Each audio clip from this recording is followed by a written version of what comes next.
नमस्कार मंडळी, तर आज मी घेऊन आली आहे मस्त अशी मैसूर मसाला डोसाची रेसिपी, ते पण घरच्या घरी आणि एकदम कमी साहित्यात. तर आपण सर्व भाज्या कट करून घेतल्या आहेत.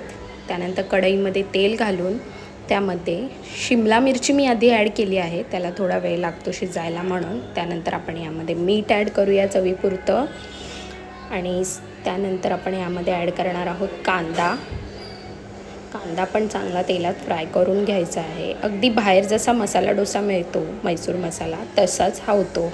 तुम्ही एकदा नक्की ट्राय करून बघा. त्यानंतर यामध्ये मी टोमॅटो ॲड केला आहे.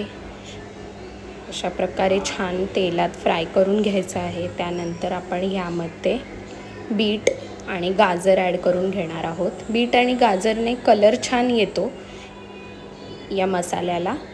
हा छान तेलात फ्राय करून घेतल्यानंतर यामध्ये आपण थोडे मसाले ॲड करूया. हळद, धने जिरे पावडर, लाल तिखट एवढेच मी मसाले यामध्ये ॲड केले आहे. एकदम सोपी रेसिपी आहे आणि घरच्या साहित्यातच होऊ शकते. त्यानंतर आपण यामध्ये पाणी घालून याला छान शिजवून घ्यायचं आहे. थोडं कच्चंच ठेवायचं, त्याने टेस्ट पण छान लागते. त्यानंतर आपण वरून कोथिंबीर यामध्ये ॲड करूया.